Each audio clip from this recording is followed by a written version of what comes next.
Hello again, welcome back to my channel. Today, 15 days into 2026, I'm going to be talking about my top 25 albums from 2025. This will also be my last video that I'll upload in this place.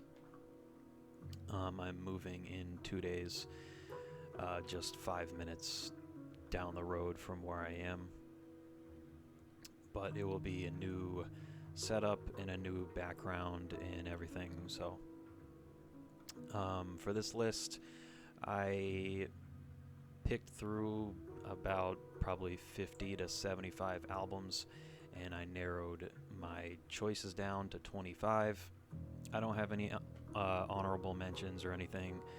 That would probably be just way too long of a video. So top 25 albums from 2025. Here they are.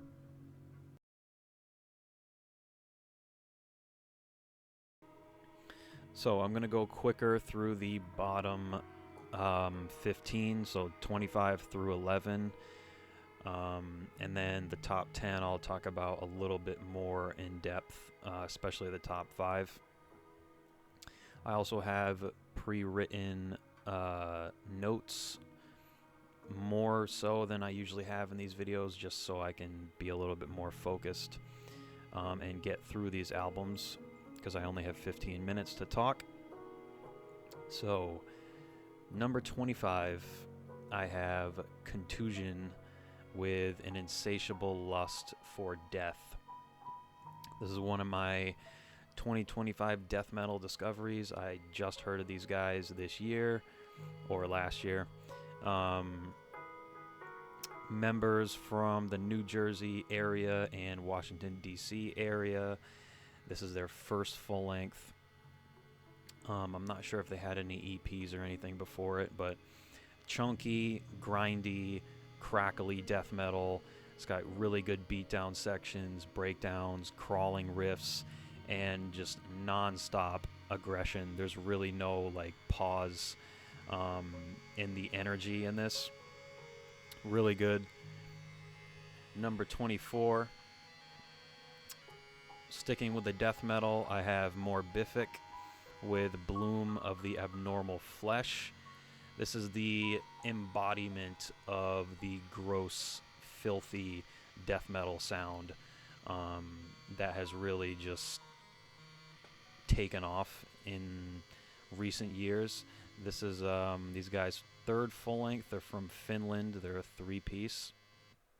It's catchy, it's groovy, and again, just that disgusting sound is just done very well. Not as gross as something like Pissgrave, who I'm going to talk about later.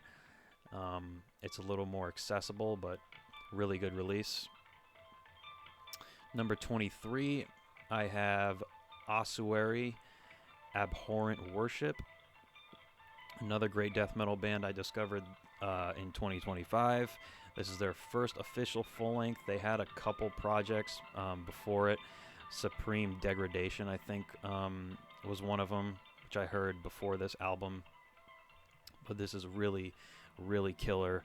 It's evil, it's demonic, it's terrifying. The vocalist, Izzy Plunkett, really just awesome female vocals. They're huge and they're nasty and cavernous, and she just has a really good presence on the mic. And just the riffs, man, just this one headbanging riff after another. It's good doomy sections, good slow sections, good fast sections, really good mix, and yeah, really good stuff. Number 22, Agriculture. It's a spiritual sound. This is these guys' second full length of ecstatic black metal. This spiritual sound of ecstatic black metal, done very well by Agriculture. I am seeing these guys next month in Cambridge, and I'm really excited. This album is weird, experimental. Sometimes it's almost too out there for me, but it's incredibly unique and innovative. It's probably the most experimental album on this list. I do not think it is a perfect album, but the potential with this band is absolutely just through the roof, and I think they will, in their career, make multiple forward-thinking, innovative, unique masterpieces. The amount of genres and influences that these guys combine in their sound is just remarkable, and they're one of my favorite bands right now. I love what they're doing. Number 21, mentioned earlier, Pissgrave, Malignant, Worthlessness, Philadelphia's own disgusting death kings. They are the kings of this gross, filthy death metal sound. This album is more diverse, I think, than their past releases, but it's still in the same vein. They're following the same code and formula of what they've been doing. This is the hideous sound of decay.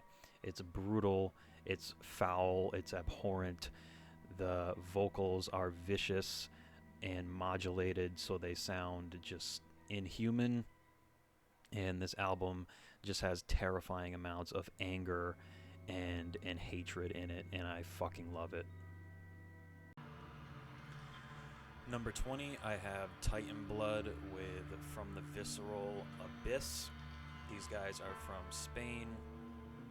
This is record number 6 or 7, I think, for these guys.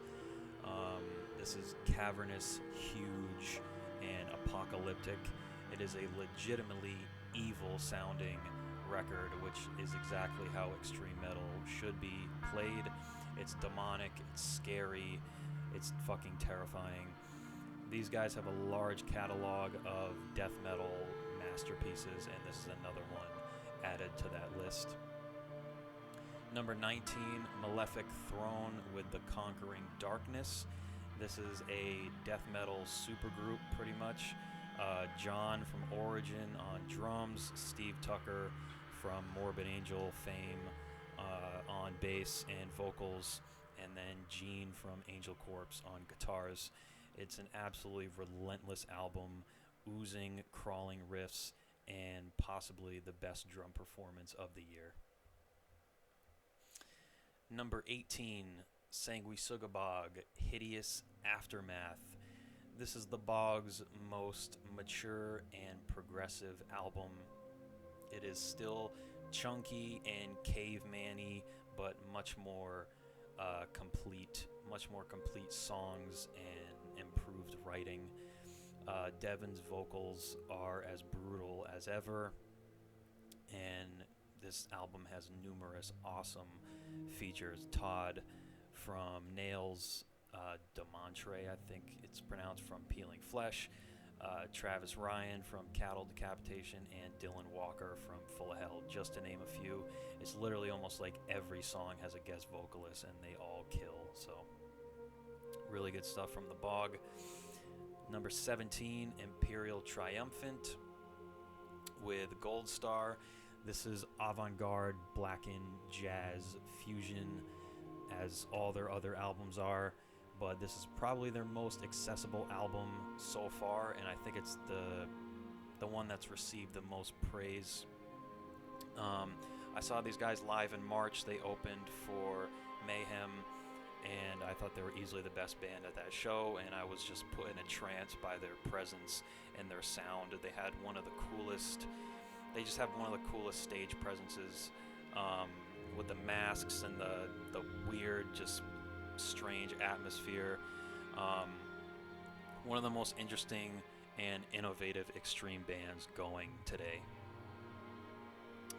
Number 16, a break from all the metal. This is Nils Frahm with Night. In my opinion, the best living pianist going. This is a short EP. It's only like 25 minutes or something, but just melancholic, gorgeous pieces of piano music, haunting, gloomy but beautiful, and it's loaded with atmosphere and feeling. I love this. Great release. Number 15, I have Primitive Man with Observance. This is the massive, inescapable sound of pain and hatred, like Primitive Man always puts out. It is unbearably dark and dismal. I think this is the cleanest and biggest production sound that these guys have come out with. Every song is long and heavy as fuck. Not necessarily a recommendation for casual listeners. I myself have only gone back to this album a couple times or a few times. This is seriously a record that wants you to suffer alongside it. It is extremely bleak, but I had to include it on this list because it's exceptional work. Number 14, Greet Death with Die in Love. This is a very enjoyable shoegazy pop album with depressive undertones about love affairs and the troubles of everyday society. Mostly fun, dancey songs, thoughtful lyrics, and an overall pretty lush atmosphere. This is a record I often return to when I want something lighter that is in no way corny or annoying. It's very good. Number 13, Caustic Wound, Grinding Mechanism of Torment. This is Mortiferum's side project. This is the second release that they've come out with. This is pummeling, relentless death grind, the ultimate two-stepping album. It has both a punk and metal atmosphere, nasty breakdowns, and driving, addictive riffs. I come back to this album frequently. Number 12, the album that you can hear a little bit of in the background, Tim Hecker with Shards. Anything that Tim Hecker releases is going to be in my year-end list. This is just a 30-minute EP. It's a collection of scrapped songs made for movies and TV. Gorgeous, haunting scores and a usual apocalyptic, tragic feel that always comes with any Hecker release. Number 11, Fleshwater, 2000, In Search of the Endless Sky. This is infectious alt-punk rooted in hardcore, the remnants of Vane and the lovely Marissa Sharar, I think it's pronounced, aka Mercy, on vocals. This is their second full-length that doesn't yet to me have the timeless quality of the first, but it is still very impressive. Catchy, addicting songwriting. I think this is a maturing and improving band, and probably the most fun album on this list.